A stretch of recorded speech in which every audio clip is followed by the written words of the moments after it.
Assalamualaikum warahmatullahi wabarakatuh. Perkenalkan, nama saya Amalia Putri dengan NIM 2023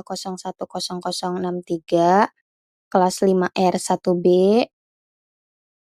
Saya di sini akan mempresentasikan proposal penelitian kuantitatif saya dengan judul Hubungan Peran Orang Tua Melalui Pembiasaan Mengaji Al-Quran Setelah Maghrib Terhadap Peningkatan Disiplin dan Kemampuan Membaca Al-Quran di Rumah, menggunakan metode kuantitatif koresional. Yang pertama adalah latar belakang, pendidikan agama berpenting dalam membentuk karakter, disiplin, dan akhlak anak. Salah satu upaya yang efektif adalah pembiasaan mengaji Al-Quran sejak dini di rumah.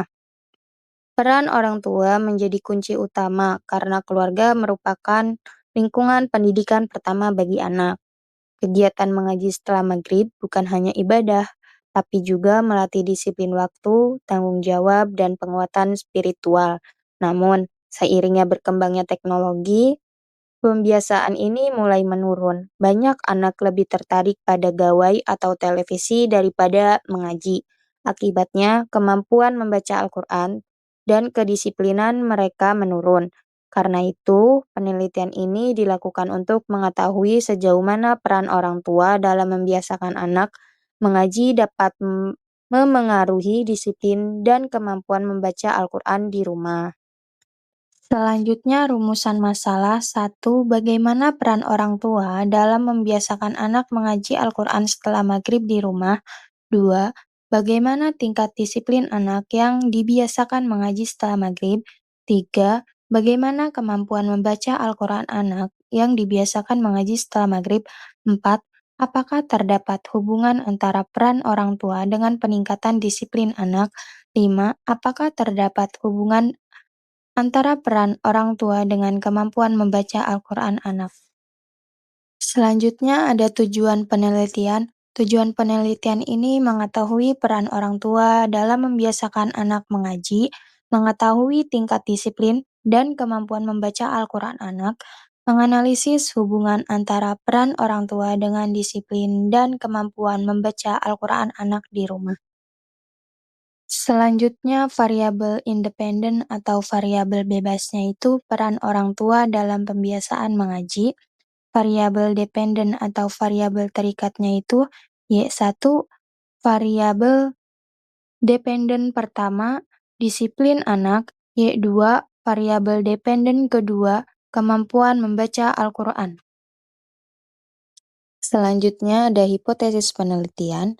Hipotesis penelitian atau hipotesis umum itu terdapat hubungan signifikan antara peran orang tua dengan peningkatan disiplin dan kemampuan membaca Al-Quran anak. Hipotesis khususnya itu, yang pertama ada peran orang tua atau disiplin anak, yang kedua peran orang tua atau kemampuan membaca Al-Quran. Selanjutnya ada populasi penelitian. Populasi penelitiannya itu berjumlah 100 keluarga di desa Cigading 01 yang rutin mengaji setelah maghrib. Tiap keluarga terdiri dari orang tua, anak SD, anak MTS, dan total populasinya itu 300 individu. Selanjutnya ada sampel dan teknik penelitian menggunakan rumus Slovin E sama dengan N dibagi menjadi 1 tambah N kali E kuadrat dengan N 100 dan E 0,05, maka diperoleh 80 keluarga atau 240 responden. Teknik sampling yang digunakan adalah probability sampling dengan jenis proportional random sampling.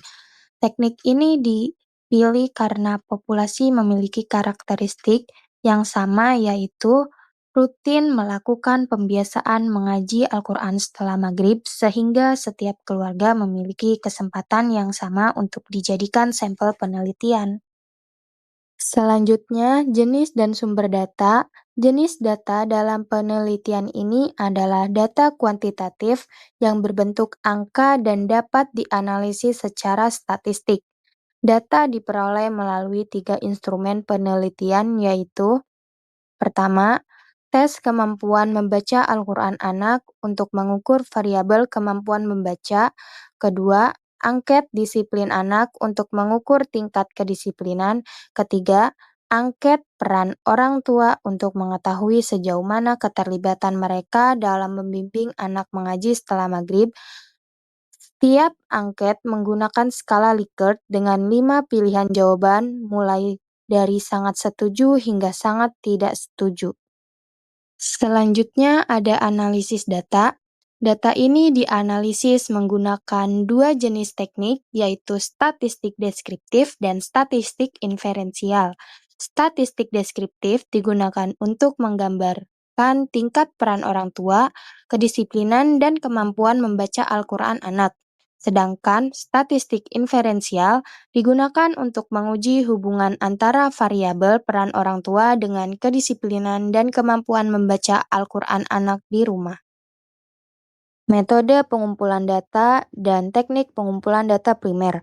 Metode pengumpulan data penelitian ini menggunakan pendekatan kuantitatif koresional dengan data primer dan sekunder. Teknik pengumpulan data meliputi angket Likert, teks performa, observasi terstruktur, dan wawancara semi terstruktur untuk triangulasi data.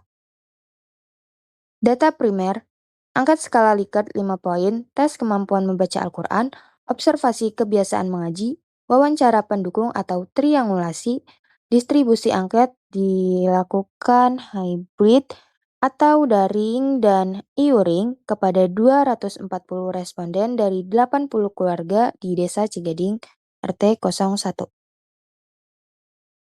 Instrumen penelitian. Jenis instrumen angket variabel X, angket variabel Y1, tes kemampuan membaca Al-Quran, Y2, lembar observasi, pedoman wawancara, semua instrumen diuji melalui pilot test. Uji validitas. Uji validitas bertujuan mengetahui sejauh mana instrumen maupun mengukur variabel penelitian secara tepat dan akurat sehingga data yang diperoleh benar-benar mencerminkan konstruktur yang diteliti. Uji reliabilitas. Uji reliabilitas bertujuan mengetahui tingkat konsistensi instrumen dalam mengukur variabel penelitian sehingga data yang dihasilkan stabil dan dapat dipercaya. Interpretasi Cronbach et al. Analisis data. Tahap analisis data yaitu persiapan data, statistik deskriptif, uji asumsi, analisis korelasi, dan analisis regresi. Statistik deskriptif. Tujuannya mendeskripsikan karakteristik data, menunjukkan kecenderungan variabel, menyajikan data dalam tabel dan grafik. Rumusnya ada di bawah ya. Selanjutnya, statistik inferensial. Tujuannya itu menguji hipotesis penelitian, mengetahui hubungan antar variabel, menarik generalisasi ke populasi. Rumusnya juga ada di bawah ya. Cukup sekian dan terima kasih. Wassalamualaikum warahmatullahi wabarakatuh.